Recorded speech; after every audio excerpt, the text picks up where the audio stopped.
Show.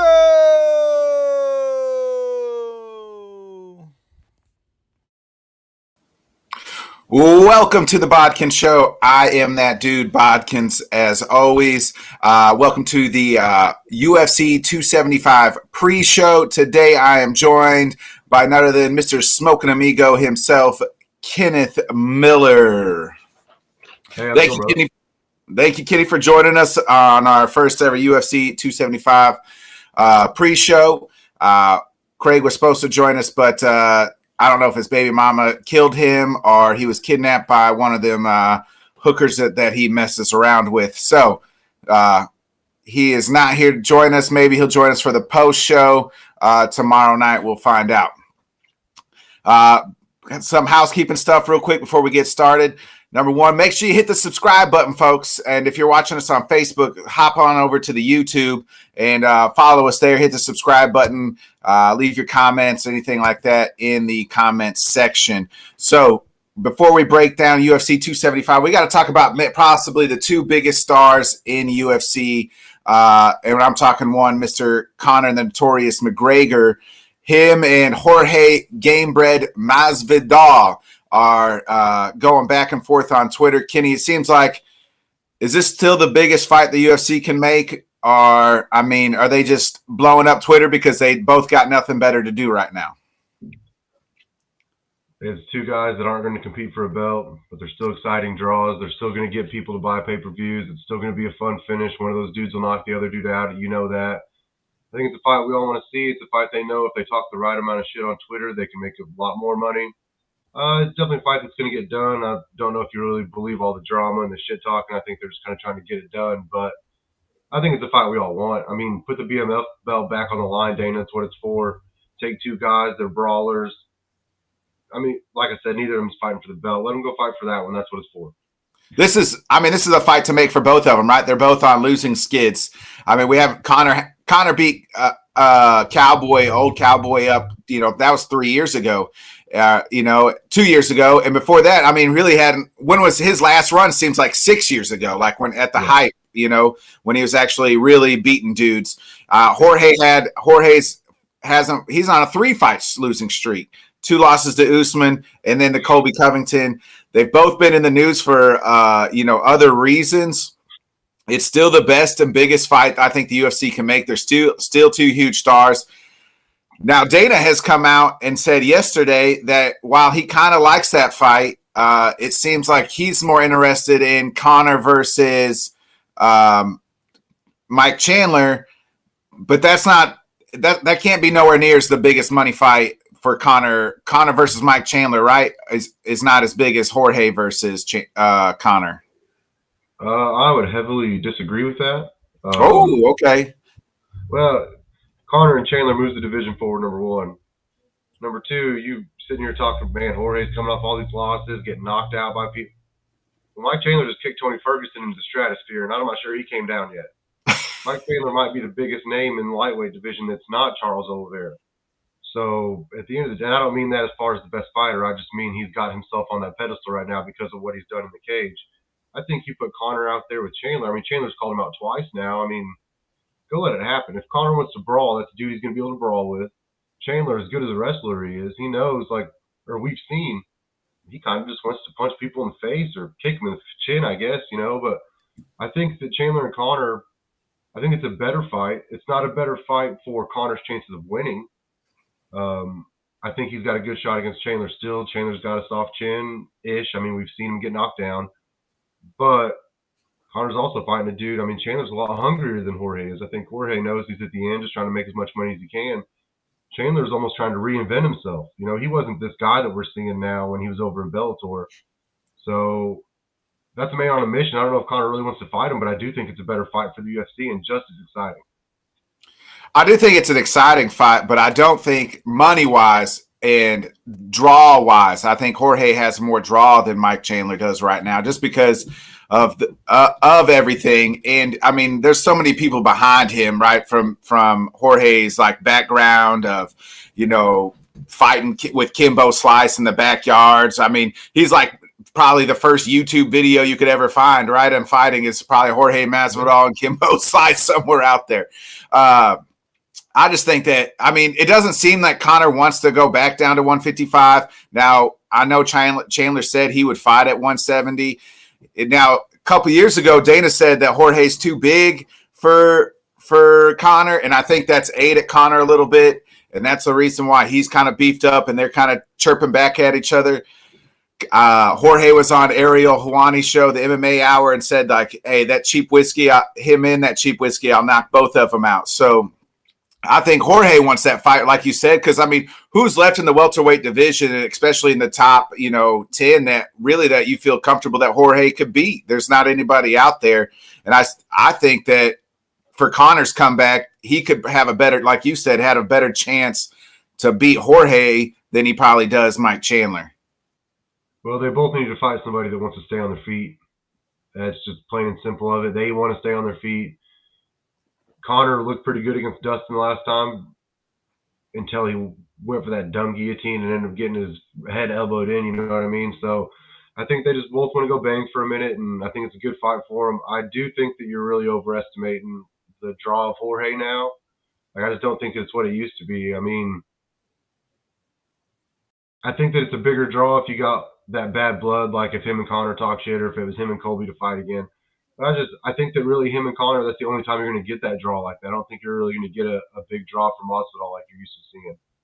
And Chandler's on his way to getting those draws. So I don't know. If I'm Conor, I want Masvidal, not Chandler. But if I'm Chandler, I want Conor. If I'm the UFC, I want that fight too. Yeah, they'll both be good fights. And I think all three of those guys could sell the fight different ways. Like, I think Chandler kind of is he can cut a good promo. We've seen that. And he's good on the stick, which obviously, like, alluded to your point, like, that's not something we saw in Bellator. Like, he was kind of just this quiet company man, but now he's boy, when he knocks somebody out, he's doing it nasty and he's doing it loud, and then he gets on the stick and even does it louder. But I don't think there'd be much like trash talking there where you're going to get that from Conor and Jorge. That old school type, back boxing UFC, that kind of like bad bloodish where you're like, it makes you want to, the clicks, they're going to get that clickbait. And where I don't think Chandler brings that. He's going to cut good promos, but he's going to somewhat be respectful about it. All right, we got one more. He's still a company man too. I mean, even in UFC, you see him on the bus, you see him in every interview he's in. He always says something good about Dana. He always drops him a good line. When other people are talking shit about Dana, he comes up and stands up front. He's still a company man, so he's going to be respectful about the way he goes about his business. I think you see the way Conor bulked himself up. Almost, you brought up when Dana said that Jorge was too big. Almost like Conor doesn't want to fight 155, so he's going to make himself too big to do it, so Dana can tell everybody else that too. Yeah, I think it's going to – I could see the UFC giving him Chandler just because, Chandler's got that Dana White privilege. Shut up, Tony Ferguson. All right, we got to talk one more thing before we break down these fights in UFC 275. So, flyweight champion Davison Figueiredo, he's come out this past week, and he's pretty much butthurt that there's going to be an interim title fight between Kai Kara-France and Brandon Moreno next month in July. He said that fight shouldn't happen. He also has said like that, whatever, that's a plastic belt. And he said the UFC needs to give him more money or he's going to move up to bantamweight. So what's your thoughts? I mean, does Figgy have a beef? Is it something, nothing? What's the thoughts here? My thoughts as far as the interim belts go is if your name's not Francis Ngannou, you need to keep your mouth shut and just let it happen because he's got more bitches and complaints than anybody over the interim belt situation, the way it went down. So, I mean, you look at a guy like Fig, he missed weight once for a title fight at 130 or 125. He has lost to Brandon Moreno, got choked out in first, second round, early stoppage. I mean, it's not like he's went on some big goat run down at 125 where he can just start making demands, in my opinion. So I do think he has a complaint as far as the champ always has a complaint. If I got the belt, you can't take it from me. Somebody has to take it from me in the cage. You can't take it from me out of the cage. So I get that complaint part of it. But at the end of the day, if you're that mad and it's a plastic belt, it shouldn't bother you that bad. Just fight the winner, knock his head off, and you go on about your business. So here's my thoughts. I think he has a little bit of complaint. And the UFC kind of like, why are they even having an interim title fight? They could make Brandon Moreno versus Kai Kara-France just the number one contender match and then fight if they fight and then have the winner fight Figgy. Now, exactly, it's all about money, right? They're trying to sell pay-per-views. Now, that fight was offered. They were going to do Brandon Moreno versus Figgy 4, but Figgy's hurt. But here's the thing. We've been waiting on Kamaru Usman versus Leon Edwards now since November, and Usman's hurt. There's no interim welterweight fight for that. Moreno and Figgy fought on the same card as Francis fought on, and we know Francis is out. He's out for a year. There's no even talk or mention right now, of an interim heavyweight fight. So the UFC just gets to do whatever they want. Oh, we'll just throw out an interim title fight here, to, like you said, for a little bit of money between these two guys. I think it's a hell of a fight between Kai Kara-France and Brandon Moreno. Figgy really doesn't have a beef. So what? They give him an interim title fight. You can, if you're man enough, you stick around. You're gonna fight. You're either gonna fight Moreno for the fourth time, and it's 1-1-1-1. Or are you going to fight Kai Kara-France for the first time? And Kai is on a huge run right now.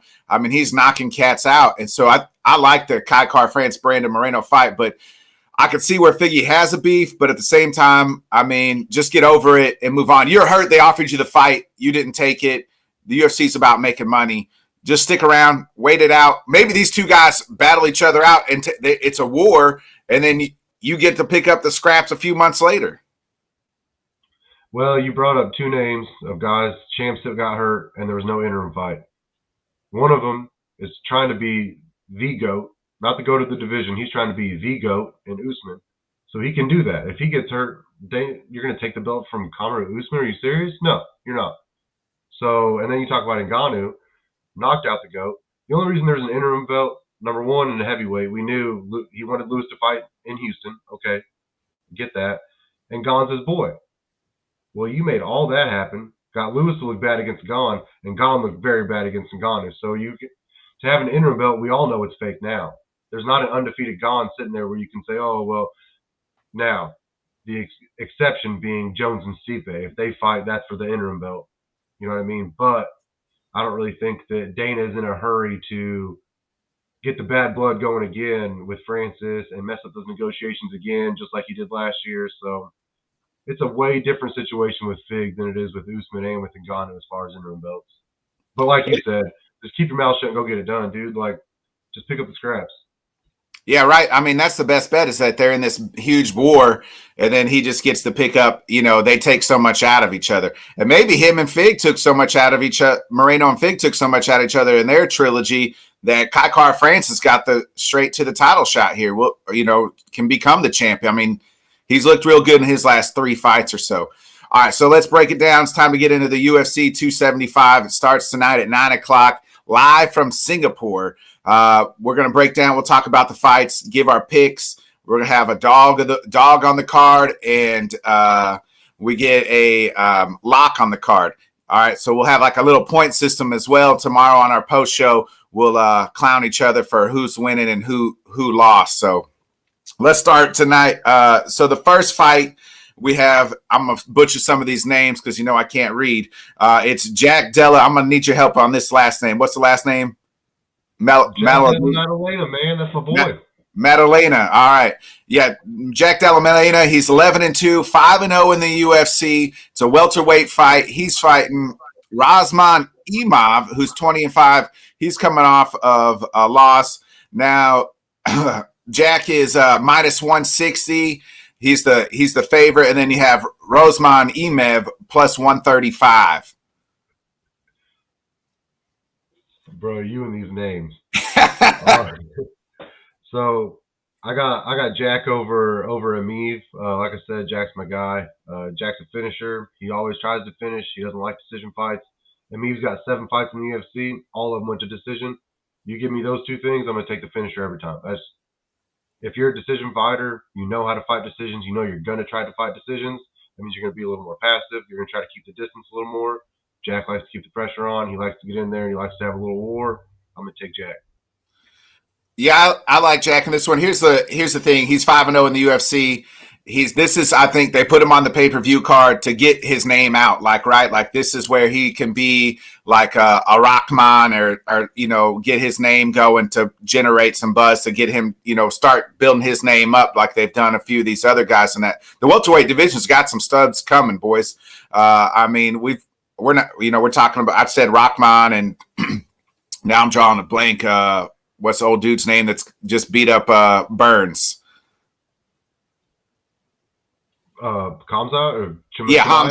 Hamzat Man. Machaev. Yeah, I don't know why I just drew a blank. It's too early in the morning. My brain's not thinking yet. Me draw a blank thinking, bro, he can't be forgetting old Hamzat, can he?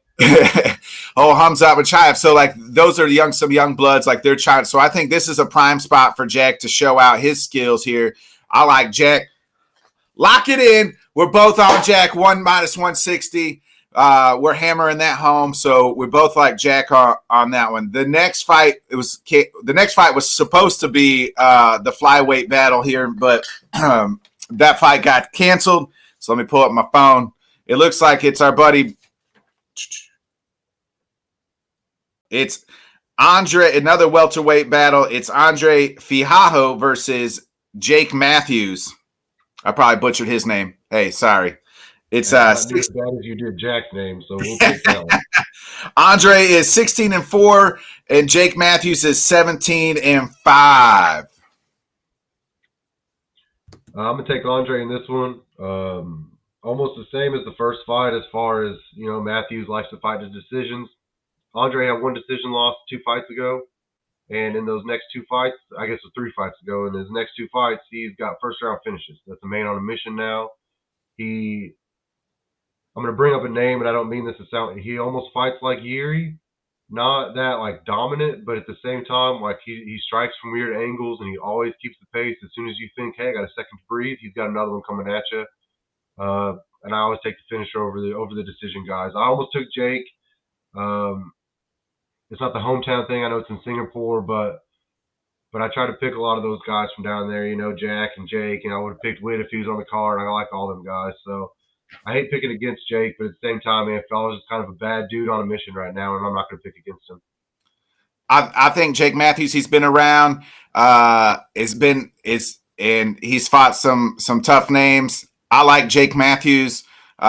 Lock it in for me. Jake Matthews taking it home. This is where we're going to split right here. Jake Matthews locking it in, hammer it home for Jake Matthews right now. All right, so now we're getting into the big 3. We're going to just spend a little bit more time, obviously, on these 3 fights. We have arguably the greatest women's fight ever rematch coming tonight. 2 of the former women's strawweight champions. Joanna Jacek making her return after a 2-year layoff. The last time she fought, her head looked like a freaking alien. It was huge. She took some time off. The last person she fought was Young Wei Lee, who is coming off a 2-fight skid to where she lost to Rose. Dana has come out and said, hey, this is the number 1 contender fight. Because Carlos, they were the biggest fans of Carlos Esparza because neither one of them has Rose won last month. Neither one of them. This is not a number 1 title fight, but Esparza wins. They had to have been Esparza's biggest fans last month. Now they're fighting for a number 1 contender spot. The winner will fight Carlos Esparza later down the road. So let's break it down. Who you like in this one? How you see this fight going? This, instead of a 5-round fight, this is now a 3-round fight. Is the layoff 3-round fight for Zhang, right? And Joanna, man. Neither of them really had 3-round fights in a long, long time. So it's going to be interesting to see how that works. They're decision fighters. You know how them champs kind of get when they get up there. There's a lot more decisions. It's harder to put that much on the line when you're risking it, so you take less chances. So a 3-round fight, like, how do they work their gas tank? Zhang's got one. Joanna does too. We see in their last fight, Joanna looks like she got the worst of it, but she really did kind of hold her own for having her head turn into Mars attacks the way she did. So I'm going to take Zhang in this one, though, man. I really like Zhang Weili. She looked great against Rose the second time. There's a lot of people that thought that it was 3-2, not 4-1 and 5-0, kind of the way some people thought. It's hard to have a 2-year layoff. So that's why it's hard for me to pick Jacek, but I'm going to take Zhang in that one, man. So Zhang is -165. She's the favorite, and Joanna is +140. I think Joanna taking this time, recouping. There for a while, she was one of the best fighters in the world. A long time, a lot of people said she's one of the best, like top 2 or 3, maybe ever. Definitely, they said the best European women's fighter of all time for sure. I really like. I think the layoff has done something. I think you're right. The second Rose fight was a lot closer, but I just don't think. I think that fight took out a lot out of both of them. I mean, Wei Lee really hasn't quite been the same. We haven't seen Joanna in since that. I think the time is in the layoff. It's not like she's been sitting at home getting fat. She's been training. She's been, in the gym. She's ready to go. I like, again, lock it in. I'm taking Joanna Jacek. Knock it down. All right. I think it's going to be. I think it's going to be just a brawl. Those 3 rounds are going to be a brawl. I don't think it'll be as good as the first fight. That's hard to surpass, right? But I think it'll be a good brawl for 3 rounds, 3 15-minute, for 15 minutes. Well, and it's different than the first fight. He's coming off 2 fights against Rose, so that's all she's really training for a year and a half.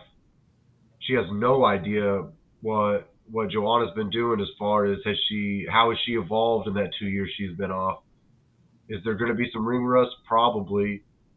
But like you said, at one point, she was considered one of the women's goats. So you got to think that 2 years off wasn't wasted. She's not going to come back after the way she looked at her last fight in the cage. She's not going to come back if she's not 100% ready to go out there and try to kick the shit out of Jamal Ali. You know what I mean? She's not going out there to look bad. She said a million times the last 2 years, I don't need the money or I would be fighting.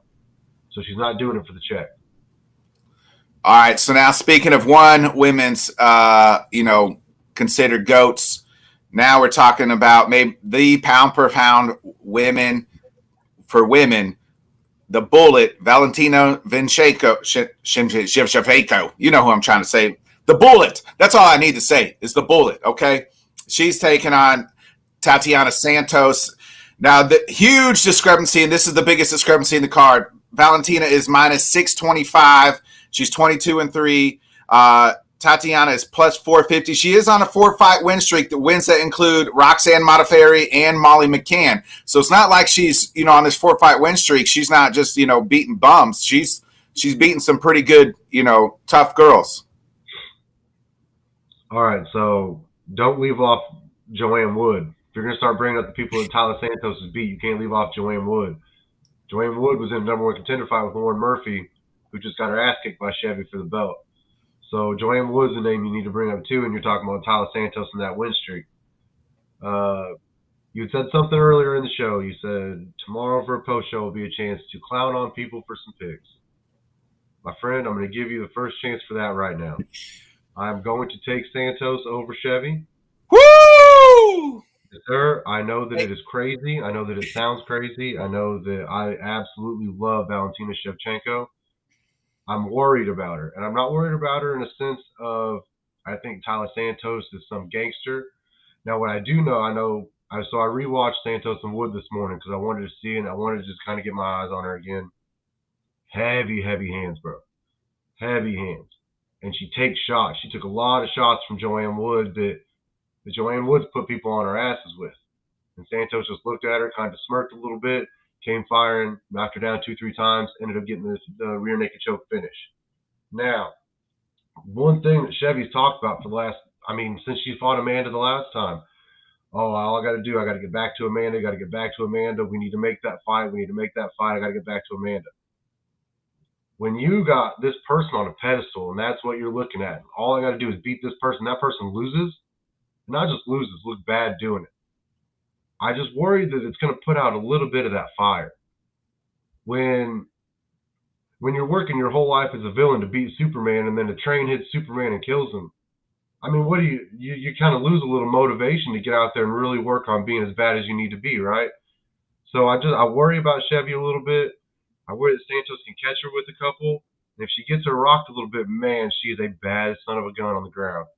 And I just really worry. I kind of see it not necessarily going down as far as like Pena and Amanda perfectly, where I don't think Chevy's going to look bad. But you don't want to bang with Tyler Santos, man. And Chevy wants to bang. So Chevy's a heavy favorite for a reason. But I just look at this and I'm like, man, it's just got my spidey senses going off for upset alert. So I'm going to go ahead and put Santos my dog of the night too. obviously, at plus 450. I'm going to go ahead and put my ass on the line with that one. Wow. Hey, we don't need clickbait here. I mean, gee.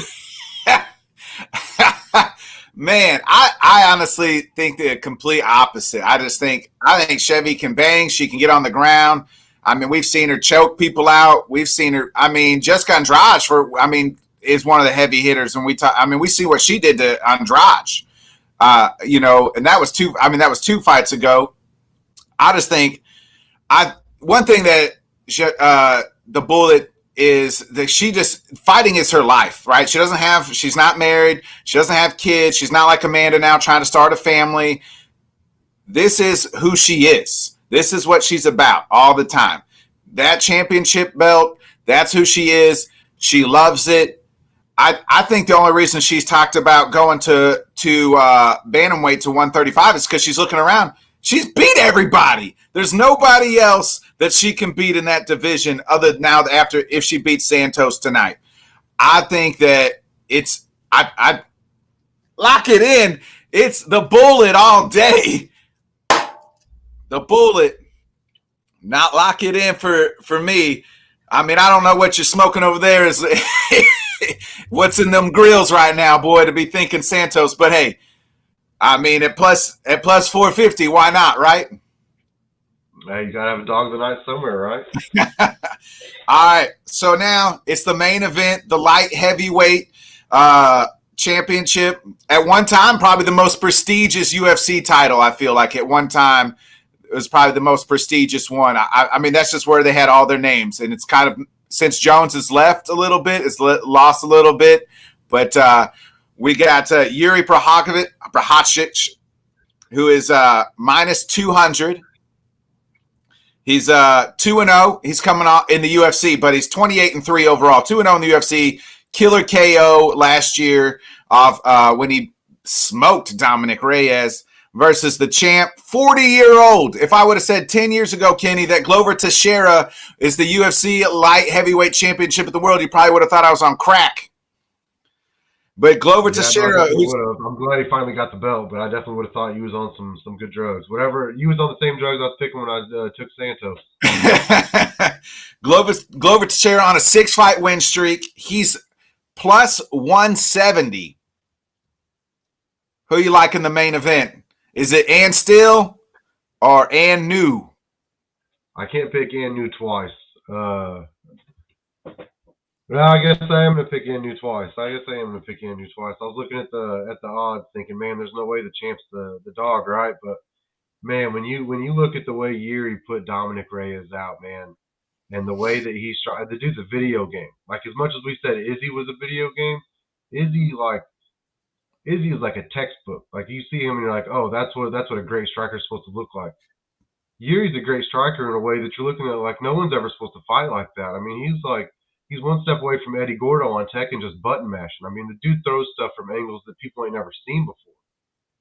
And he loves that hook with that big spinning elbow that he threw on Reyes. He threw that thing like 3 times. He just caught him with it once. I got to take Yuri, man. I'm going to take him by TKO in round 2 as well. So, I mean, I don't think this fight getting really that deep. I give him 1 round to kind of get his bearings, put his stuff together, and kind of figure out, like, okay, this is the championship fight now, the big lights, and then I think the second round he just puts it on Teixeira. So, I mean, you said it. Yuri's a wild man, right? I mean, he takes damages, but, I mean, he just fights. He's a wild man. There's something intriguing about him. I like to call him Tom Poe from the old kickboxer. Maybe it's because his hair, and Tom Poe would come out like this. And but here's the guy. Hey, is Glover Teixeira, is he Jean-Claude Van Damme in kickboxer? Here's what concerns me is that it's been reported that Yuri went down to Arizona with Henry Cejudo to wrestle. And they pretty much said, what are you doing? The kid doesn't know how to wrestle. That's been reports coming out. How much you believe in those reports, I don't know. But it's reported that, hey, the kid, we haven't seen him wrestle either, though, And there's one thing that we know about Glover.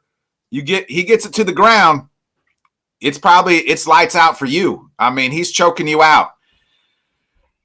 And here's my dog. and I like it. I like Glover. I like old man Glover. I think he's pulling the Jean-Claude Van Damme. I was all in on Yuri because I like his fighting style. I think he's wild and exciting. But I just think something about the old dog is just going to be able to wear him out, figure it out, take him down, and Yuri's not going to know what to do. And Glover's been there with the best. I mean, this is a guy who fought John Jones. He's fought everybody. And I like Glover to win this one. So lock it in. My dog of the week, my lock it in, and still Glover Teixeira. Not a chance. I like it. All right, so who you got? We gave our dogs. Who is your lock? Lock on the card right now. Jack, in that first fight, I got Medellin over and me. That's my lock of the night is Jack. All right. So, I mean, I'm not going to take the bullet because I feel like that's minus 625. It would be the lock, but I mean that's too easy. I feel like, but I mean, you did take your dog as Santos, so I almost have to take Valentina as my lock. Well, yeah, so if you take a plus 450 dog, that's a way bigger deal than taking a minus 600 favorite. All right, so I'm gonna take. I like Jack as my. I almost took Joanna as my lock, but I'm gonna take Jack. I like Jack as well as my lock. So at minus 160 is not too bad. That's gonna be a close fight. So I like Jack as my lock as well. Lock it in, hammer it home. Well, Kenny, we got some exciting fights. We're about less than over 12 hours away, 14 to be almost close to it, till UFC 275. We'll be coming back to you tomorrow night about 9 o'clock. Hopefully Craig will join us, hiding from some, wherever basement he's locked in from some hooker he's been messing around with. So you, not you, Kenny, but you right there watching, make sure you hit the subscribe button. Join us again tomorrow at 9 o'clock Central Time Zone in the YouTube comment section. Me and Kenny will see who had the right picks.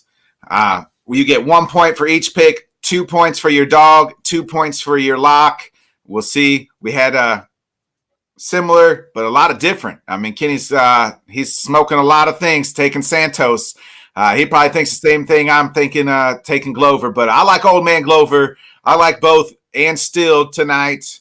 A pretty decent card, not the best card. But overall, what do you think of this card before we close out, Kenny?